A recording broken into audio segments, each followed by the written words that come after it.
Good day. Welcome to the next lecture about the acoustics of churches. The lecture is for Erasmus students of the first level at Faculty of Architecture, Wrocław University of Science and Technology. To do the research that I will show you and to do the lecture about it, I was directly inspired by the study done at Bari University of Technology in Italy, which were done in 2000, starting in 2000.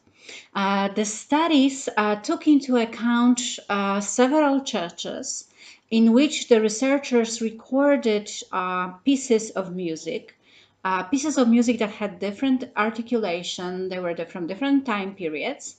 Also, the churches were from different time periods. So they studied early Christian basilicas, Gothic churches, Baroque churches. And afterwards, they played these recordings to the listeners in the laboratories. And listeners were to pick the recording that they heard the best, that they liked the best, that was legible in their own opinion. And it comes as no surprise that the early Christian basilicas won. Then there were Baroque churches, and as the last ones were the Gothic churches. And as we know, the Gothic churches have a very long reverberation time. The worst one was evaluated Basilica of San Petronius in Bologna. And this basilica has reverberation time between 12 and 13 seconds, which is really a lot. So let's see how these churches look like. So first one, this is the Christian basilica. You can see the human scale inside of this church. So as you can see, the volume of the church is not too large. We have a flat ceiling, which is made from wood on the structure of wooden beams. The wooden beam has some limitation of the span carrying the load. So the church cannot be too wide. You also see large flat surfaces and the aisles that are two aisles and are not so deep. So the shape of the church, more or less, is the proportion of shoebox shape configuration concert hall. Here you can see the Baroque church, which came the second in the studies that I have aforementioned. So this is the Kościół Jasna Góra, the Basilica Jasna Góra in Częstochowa in Poland. And you can see that it's very characteristic for Baroque period. It has a vault, which is which is shaped like an arc, but it's not too deep arc. It's arc which is more or less half a circle. It has a lot of decoration. Decoration is on every pilaster, on every pillar. You can also see that there are two aisles, not too deep again. So this decoration gives us a lot of diffusion. So the sound doesn't focus so much, but it diffuses everywhere around the church. Therefore, the sound is mixed and is pleasant to our ears. Also, you can see that the volume is much larger than in Christian basilicas. You have the proportion of Christmas tree here, but it's not as huge as it could be. And this is the St. Petronius Basilica in Barcelona. So as you can see, it's a very massive, vast church with a huge volume. The arc that is used for the ceiling is very focusing. It's not the Baroque arc, it's Gothic arc. Also, you can see the aisles, which are many, so they are multiplied there. And in this way, there is no sidewalls which sound can reflect from. Here I made a graph showing the specifics of the ceilings. It doesn't take into account sidewalls, but I will tell about it. So this is the early Christian basilica with a flat ceiling with not such a huge volume and just one aisle. And you can see that the sound coming from the altar reflects from the ceiling and covers the listeners in a very even manner. So the sound reflection is very well spread around the church. This is the Baroque church, and as aforementioned, the arc here is semicircular. And you can see that sound reflects basically 2 or 3 times, and it comes back to the auditorium, covering it also in quite even way. If we take into account reflections from the side walls, then we can see that the reflections are also quite reasonably spread. And here you can see the sound in the Gothic church. Look what is happening here. The sound basically goes around the church and goes back by the walls. It almost doesn't cover the auditorium at all. And the side reflections, imagine that there are more aisles here, they have now nowhere to reflect from.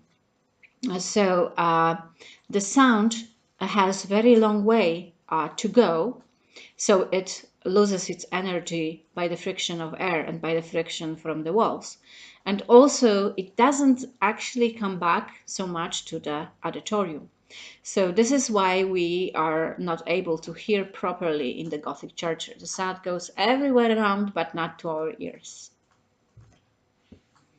So to sum up, the overall acoustics of the historical churches would be quite large volume, empty space, long reverberation time, a huge amount of reflective hard surfaces which will dominate the space, large flat surfaces of glass, and contemporary, but also in the historic churches, at some occasions we have resignation of the decoration, like in the Gothic reductive churches or early Gothic churches, where decoration was something to be omitted. So there was no diffusion. And here we can see a contemporary church, which was very interestingly designed, also from the acoustical reason. This is the Parrocchia Santo Volto, designed by Mario Botta. The church is central, so we would think that it's not very good for acoustics because all reflection focus in the center and they don't cover evenly the church. But if we look at inside of the church, we will see that there are a lot of flat surfaces which are inclined towards the audience. So all the ceiling is inclined towards the audience and it has a texture on it. So therefore, there is a diffusion of sound and the reflection comes back to auditorium. So there is no this focusing problem so much here in this church. Also, these columns are quite important because they are round, so they diffuse the sound around the auditorium.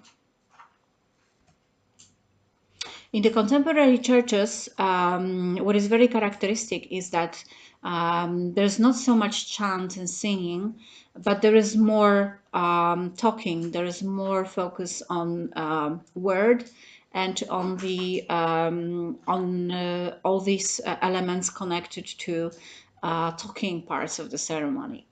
Also we can see that there are popular instruments used like guitars, for example.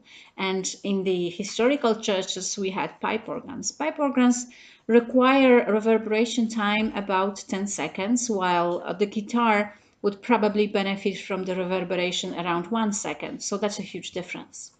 So it seems that there is a need for new type of church creation according to the acoustics. We have a lot of layouts based on plans, circles, ellipses, and it's very important to design them like Botta did. So in order to omit the sound focusing problem.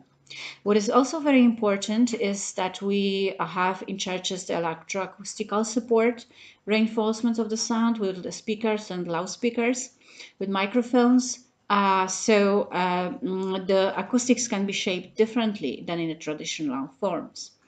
And also, what is very interesting are the Protestant churches. Here we can see Michael Fowler Center in Wellington, New Zealand, designed by Warren Mahoney in 1972. And this church looks more like a conference room or a well-designed concert hall. So this kind of church, especially in the Protestant religion, is meant for speaking, and the speech will be very well heard. Also, this kind of configuration will be quite well for the contemporary music. Now I will show you some examples of the churches which are very interesting for me, not only because of the acoustical reasons. I will highlight that during showing you the examples. So I will start from the church in Finland, in Helsinki, designed by Timo and Tuomo Suomalainen. And the church is very interesting because it has been designed inside of the rock. Around Helsinki, you can see this kind of rock formation, which have been left as some sort of public areas, public squares. And you can see that the church have been excavated inside of this rock. And the material that the church is being built is the rock. So the rock that they've taken out from the ground is creating the walls of this church. Part of the walls are just naturally formed inside. You could say that the shape is focusing. As you can see, it's more or less circular shape. However, once we look inside, you will see that all this geometry of focusing shape have been breakthrough. So this is the main entrance, very modest, but at the same time contemporary and really beautiful. And you can see the walls that are forming the church. So these are this natural rock formation. Part of it, it's a huge cantilever that has been made of concrete. This is how the church like. So this is what I've been telling you. Parts of these walls are just made from this rock here. And this is the dome. So the dome is flat. So we don't have this problem of focusing. And the flat dome is made from copper wire, and the whole structure has the texture, so it will diffuse parts of the acoustical waves. Another diffusive elements are these ribs made of concrete that are supporting this main dome. Therefore, the interior is without any pillars.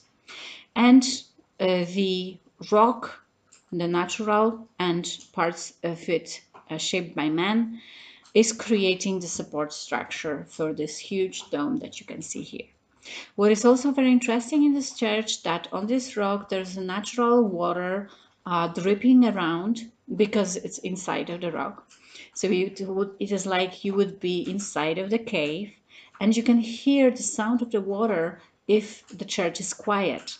So your spiritual experience will be better, will be more interesting because of that beautiful sound that you can see here. And another thing is this pillows that are covering the benches. It's not only for your comfort, but it's also additional absorbing material, which helps to make a church more quiet. Another very interesting church, also connected with the forum, not only by acoustics, is the church, the Basilica of St. Mary in Tokyo, designed by architect Kenzo Tange. And this basilica is a Roman Catholic basilica, which is very interesting, being in Japan. And the shape that they used is hyperbolic paraboloid. So it's the form, the paraboloid hyperbolic form, that is being shaped by the straight lines. So this is the water tower that was designed by Bogusławski in Ciechanów, Poland, using the shape. This shows very well how the shape is being created. So you have one circle, the other circle, and you connect it with the straight lines, like you would have the strings. And the overall shape is organic, and at the same time, all the lines that are creating that shape are the straight lines. This is how the structure of such a building can appear, and it's much easier to manufacture. This is how the church looks like. So let's go back to St. Mary's Basilica. It's a church that is planned on the cross, and the cross is visible from the aerial view, while the plan is the trapezoid plan with additional entrances, which you can see here. So these are the entrances, this is the main plan, and this is how the church looks like from above. And all these surface here have been done with the structure that I have aforementioned. Here you can see the photograph from the construction site showing the way that these elements are connected together. And this is the interior. So it's raw concrete. The scaffolding have been taken out, and the shape of the scaffolding was pressed on the church, and it was left like this. And this also works as a diffusive material. Also, you can see the way that the surfaces are inclined, reflecting sound back from the altar to the audience. And what is very interesting here is that instead of making a peak, which would be focusing and could create some sort of unwilling, unwanted reverberation, we have here the diffusive barrels that are just the so-called barrel diffusers in the acoustics, and they are diffusing the sound. The next very interesting example, which was presented to me by Thomas Wolfrank from Kale Acoustics, settled in Belgium, was the church that they were redoing the acoustics for. So let's see how this church looked like. It was a beautiful spiral structure with a tower, and the whole church was designed on a spiral. But when you look inside of the church, everything was connected. So the sound was reflecting many, many times, and at occasion it could come back, like in the shell. So in this way, the sound was creating some sort of unwanted reverberation and unwanted very late sound inside. Also, the tower was connected to the whole church, so it created the reverberation of its own, and the sound would come back very, very late. In this kind of acoustics, you cannot hear anything. Not even the pipe organs will be working well. So what they did, they closed the tower, they closed the church, creating one volume, and they added cylinders that were creating diffusion. So they were changing the focusing shape of the interior, which already have been several times mentioned in this lecture so far. The architect thought that it would be a very good way of adding additional lights, and in this way the church would be a beautiful, very lit structure. The next church that I would like to show you is the church Bazylika Mniejsza Najświętszej Maryi Panny in Stalowa Wola. The church was designed also by Bogusławski, and the church is also on the layout of the cross. What is problematic in this church is a very long reverberation time, but also even using the loudspeaker system, you cannot really hear the speech in this church. And I was really interested what is happening to the acoustics in this church. Why do we have such a problem with acoustics? The structure of the church was very innovative, and it was consistent of these ribs that were coming one into each other. It was prefabricated from a very thin pieces of concrete, and you can see that it formed this kind of shape at the ceiling and also at the walls. And also we have like a very small walls here. When I draw the graph for this kind of walls, I could see that all the sound from the altar is basically coming back. Do you see that? It always comes back to the sound source. Not a lot of sound goes to the audience. So probably this kind of shape could be a problem of that church. Of course, it would require much more and more advanced studies to check all the positions and all the elements. But the simple graph also shows, signalizes the problem with that structure. So when we design any space, it doesn't necessarily have to be a space for celebration or for praying, but any space would be very beneficial if we would think about the acoustics at the beginning of the design, because the geometry influences the acoustics directly. Thank you very much for listening. Let's go back to the classes.